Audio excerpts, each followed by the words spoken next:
ओम शांति।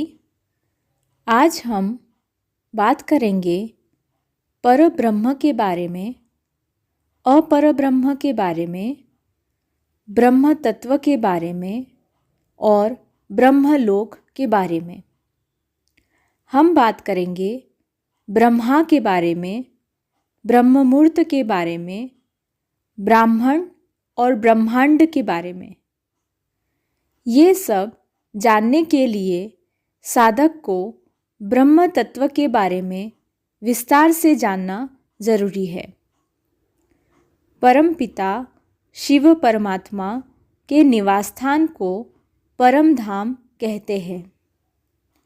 परम धाम यह सूरज, चांद, तारांगण से भी परे सूक्ष्म लोक के भी पार एक अन्य लोक है। परमधाम में एक अखंड ज्योतिर्मय तत्व व्यापक है, जिसे ब्रह्म तत्व कहते हैं। यह ब्रह्म तत्व चेतन नहीं है।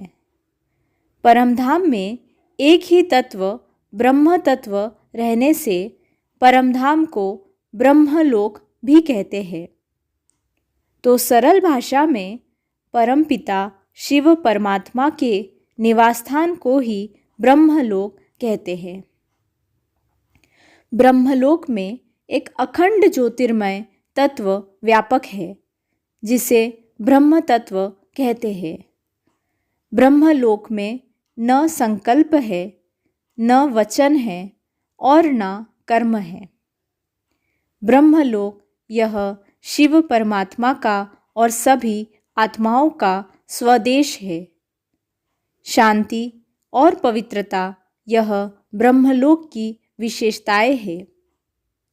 ब्रह्म किसे कहते हैं? इस बारे में कहते हैं निश्चलम ब्रह्म उच्यते, माना जो निश्चल है वही ब्रह्म है।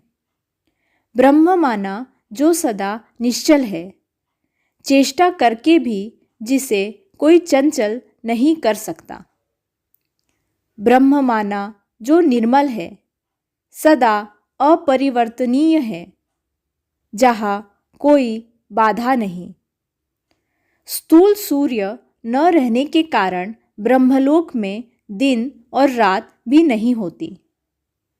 ब्रह्म तत्व यह सेल्फ इल्यूमिनेटेड माना स्वयं प्रकाशित है और इसमें गोल्डन रेड माना सुनहरा लाल रंग का प्रकाश फैला हुआ रहता है।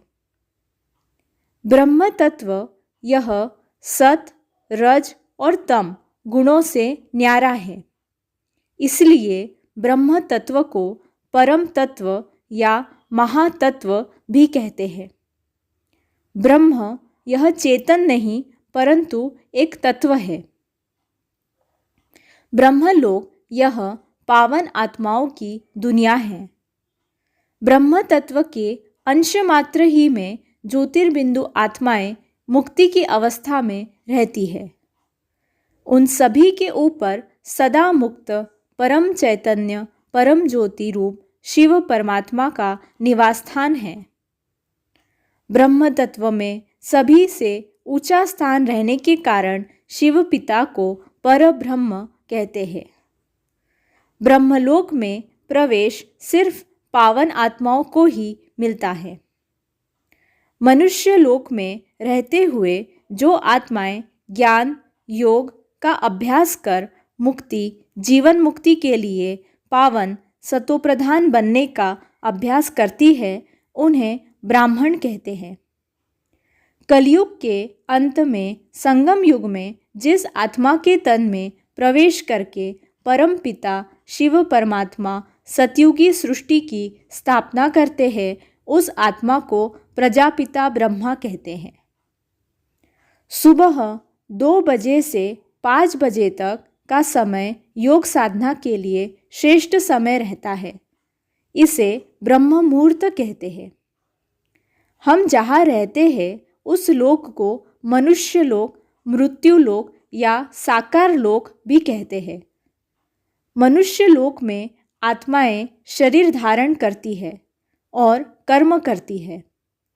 मनुष्य सृष्टि के परे, सूरज चांद और तारांगण के भी पार, आकाश तत्व के भी पार एक और लोक है, जहाँ पर ब्रह्मा, विष्णु और शंकर देवताएं अपनी अपनी सूक्ष्म पुरियों में वास करते हैं। इस लोक को सूक्ष्म लोक या आकारी देवताओं की दुनिया भी कहते हैं। ब्रह्मलोक को निराकारी लोक भी कहते हैं। इस प्रकार निराकारी, आकारी और साकारी लोक को मिलाकर ब्रह्मांड कहते हैं। आकारी देवताओं की दुनिया में तपस्वी गृहस्थ देवता महादेव शंकर निवास करते हैं। शास्त्रों में कथन है कि महादेव शंकर ये देवी पार्वती, गंगा, गौरी, दाक्षायणी, विशालाक्षी इनके साथ विवाह करते हैं और वे गणपति, कार्तिकेय, वीरभद्र इनके पिता हैं। इसीलिए महादेव शंकर जी ये सूक्ष्म देहधारी तपस्वी गृहस्थ देवता है। ब्रह्मलोक के बाद महादेव शंकर जी का निवास है और उन्हें अपर ब्रह्म कहते हैं।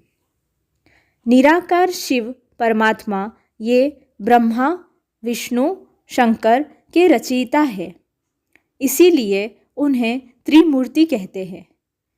शिव परमात्मा ब्रह्मा द्वारा सतयुगी सृष्टि की स्थापना करते हैं, विष्णु द्वारा दैवी सृष्टि की पालना कराते हैं और शंकर जी द्वारा आसुरी सृष्टि का विनाश कराते हैं।